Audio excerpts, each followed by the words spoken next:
If Israel just allowed the Palestinians to have a state of their own, there would be peace in the Middle East, right? That's what you hear from UN ambassadors, European diplomats, and most college professors. But what if I told you that Israel has already offered the Palestinians a state of their own, and not just once, but on 5 separate occasions? Don't believe me? Let's review the record.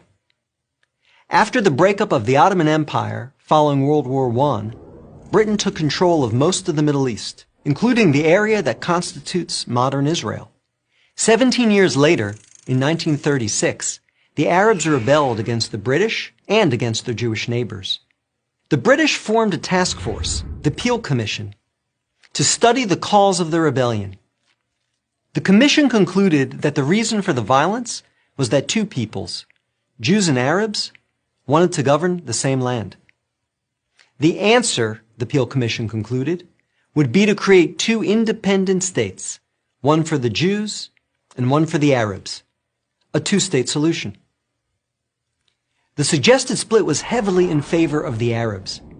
The British offered them 80% of the disputed territory, the Jews the remaining 20%. Yet, despite the tiny size of their proposed state, the Jews voted to accept this offer, but the Arabs rejected it and resumed their violent rebellion.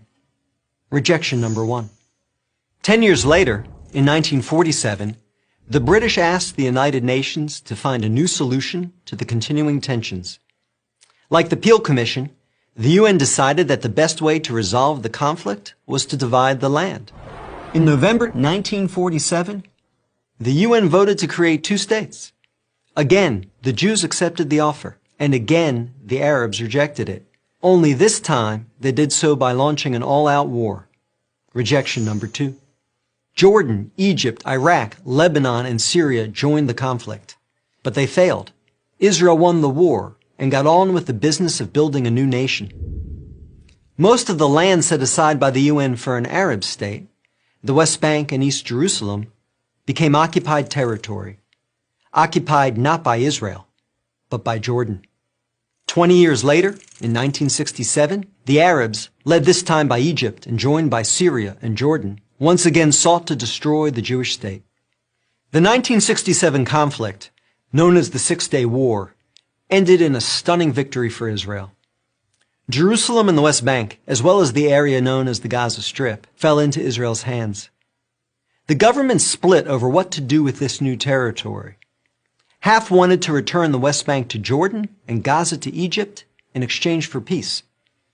The other half wanted to give it to the region's Arabs, who had begun referring to themselves as the Palestinians, in the hope that they would ultimately build their own state there. Neither initiative got very far. A few months later, the Arab League met in Sudan and issued its infamous 3 no's. No peace with Israel, no recognition of Israel, no negotiations with Israel.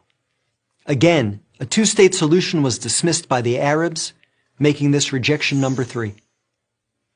In 2000, Israeli Prime Minister Ehud Barak met at Camp David with Palestinian Liberation Organization Chairman Yasser Arafat to conclude a new 2-state plan. Barak offered Arafat a Palestinian state in all of Gaza and 94% of the West Bank, with East Jerusalem as its capital. But the Palestinian leader rejected the offer. In the words of U.S. President Bill Clinton, Arafat was here 14 days and said no to everything. Instead, the Palestinians launched a bloody wave of suicide bombings that killed over 1,000 Israelis and maimed thousands more on buses, in wedding halls, and in pizza parlors. Rejection number 4. In 2008, Israel tried yet again. Prime Minister Ehud Olmert went even further than Ehud Barak had, expanding the peace offer to include additional land to sweeten the deal. Like his predecessor, the new Palestinian leader, Mahmoud Abbas, turned the deal down. Rejection number 5. In between these last 2 Israeli offers, Israel unilaterally left Gaza, giving the Palestinians complete control there. Instead of developing this territory for the good of its citizens, the Palestinians turned Gaza into a terrorist base from which they have fired thousands of rockets into Israel. Each time Israel has agreed to a Palestinian state, the Palestinians have rejected the offer, often violently. So if you're interested in peace in the Middle East, maybe the answer is not to pressure Israel to make yet another offer of a state to the Palestinians. Maybe the answer is to pressure the Palestinians to finally accept the existence of a Jewish state. I'm David Brog, Executive Director of the Maccabee Task Force for Prager University.